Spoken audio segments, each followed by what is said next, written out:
கர்த்தருக்கு பயந்து.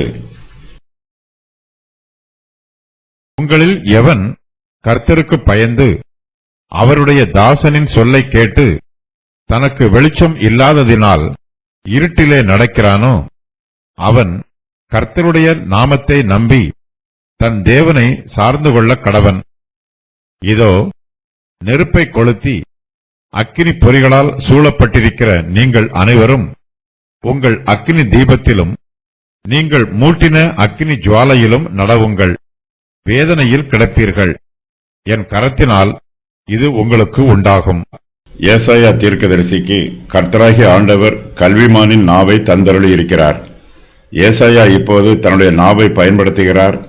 அவர் சொல்லுகிற வார்த்தை சுவிசேஷத்தின் மொத்த சாரமாய் இருக்கிறது. விசுவாசிக்கிறவன் ரட்சிக்கப்படுவான் என்பதே சுவிசேஷம். விசுவாசிக்கிறவன் ஒருவேளை சிறிது காலம் இருளிலே நடந்தாலும் அவன் ரட்சிக்கப்படுவான். விசுவாசியாதவனோ ஒருவேளை தன்னுடைய அக்கினியின் வெளிச்சத்தில் நடந்தாலும் அவன் வேதனையில் கிடப்பான். கர்த்தருடைய பரிசுத்தவான்கள் வேதனைகளை அனுபவித்தாலும் அவர்களுக்கு ஆறுதல் உண்டு. கர்த்தருடைய பிள்ளைகள் அவருடைய கிருபையை சார்ந்து கொள்ள வேண்டும்.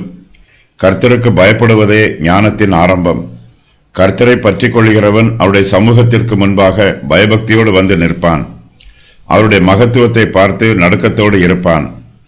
கர்த்தருக்கு விரோதமான காரியத்தை செய்து விடுவோமோ என்னும் பயம் அவனுடைய இருதயத்தில் நிரம்பி இருக்கும்.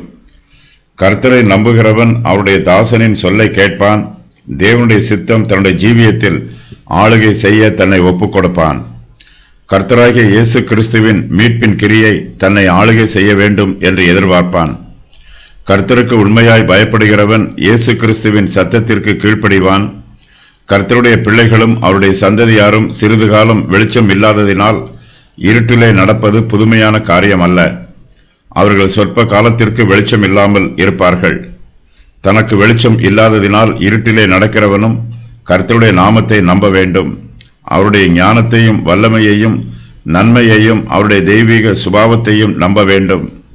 கர்த்தருடைய நாமமே பலத்த துருக்கம். கர்த்தரை நம்புகிறவன் தனக்கு வெளிச்சம் இல்லாததினால் இருட்டிலே நடக்கும்போது கர்த்தரே தனக்கு போதுமானவர் என்பதை அறிந்திருப்பான். அவன் தேவனை சார்ந்து கொள்வான். தனக்கும் தேவனுக்கும் இடையே உள்ள உடன்படிக்கையை கனம் பண்ணுவான். அவன் சேனைகளின் கர்த்தரை தன்னுடைய தேவன் என்பான். நம்முடைய கர்த்தராகிய இயேசு கிறிஸ்து சிலுவையிலே தொங்கிக் கொண்டிருந்த போது என் தேவனே என் தேவனே என்று சொன்னது போல கர்த்தரை நம்புகிறவன் எல்லா சூழ்நிலைகளிலும் கர்த்தருடைய நாமத்தை நம்பி அந்த நாமத்தை பயபக்தியோடு அழைப்பான். பாவிகள் கர்த்தரை நம்பாமல் தங்களை தாங்களே நம்புகிறார்கள். தங்கள் சுய பலத்தையும் சுய வல்லமையையும் நம்புகிறார்கள். இப்படிப்பட்டவர்கள் நெருப்பை கொளுத்தி தாங்கள் மூட்டின அக்கினி ஜுவாலையிலே நடக்கிறார்கள். இவர்கள் தங்கள் சுய நீதியை சார்ந்திருக்கிறார்கள். தேவனுக்கு முன்பாக தங்களுடைய அக்கினி தூபங்களை ஏற்றுகிறார்கள். நாதாபும் அபியூவும் வானத்தில் இருந்து வந்த அக்கினி தூபத்தை பயன்படுத்தாமல் தங்களுடைய சொந்த அக்கினி தூபத்தை பயன்படுத்தி அழிந்து போனார்கள். கர்த்தரை நம்பாதவர்கள் அக்கினி பொறிகளால் சூழப்பட்டிருக்கிறார்கள். இந்த நெருப்பை இவர்களே கொளுத்தி இருக்கிறார்கள். இவர்கள் கிறிஸ்துவின் நீதியை நம்பாமல் தங்கள் சுய நீதியை நம்புகிறார்கள். இப்படிப்பட்டவர்கள் உலகத்திற்கு சிநேகிதர்களாய் இருப்பார்கள். உலக பிரகாரமான சந்தோஷத்திற்கும் அதன் ஆடம்பரத்திற்கும் தங்களை ஒப்புக் கொடுப்பார்கள். கர்த்தருடைய கிருபைக்கும் அவருடைய ஆசீர்வாதத்திற்கும் முக்கியத்துவம் கொடுக்க மாட்டார்கள். சிருஷ்டிகர் மூலமாய் வருகிற சந்தோஷமும் ஆறுதலுமே மெய்யானது. சிருஷ்டிகள் மூலமாய் வருகிற சந்தோஷமும் ஆறுதலும் அக்கினி பொறிகளைப் போன்றது.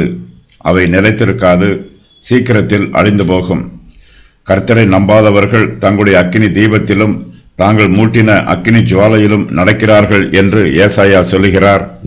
அக்கினி ஜுவாலையில் நடக்கிறவர்களுக்கு வேதனை உண்டாகும். உலக பிரகாரமான ஆறுதலையும் தங்கள் சுய நீதியையும் நம்புகிறவர்களுக்கு முடிவிலே வேதனையே உண்டாகும். கர்த்தருடைய பரிசுத்தவான்கள் ஒருவேளை இப்போது வேதனையில் இருக்கலாம். அவர்கள் கடந்து போகும் பாதை ஒருவேளை இப்போது நெருக்கமாகவும் வருத்தமாகவும் இருக்கலாம். ஆனாலும் அதன் முடிவோ நித்திய சந்தோஷமும் நித்திய சமாதானமும் நித்திய வெளிச்சமும் ஆகும். துன்மார்க்கன் கடந்து போகும் பாதை ஒருவேளை இப்போது சந்தோஷமாக இருக்கலாம். இது நித்திய சந்தோஷம் அல்ல, இது தற்காலிகமான சந்தோஷம். இதன் முடிவே நித்திய வேதனையும் நித்திய இருளும் ஆகும்.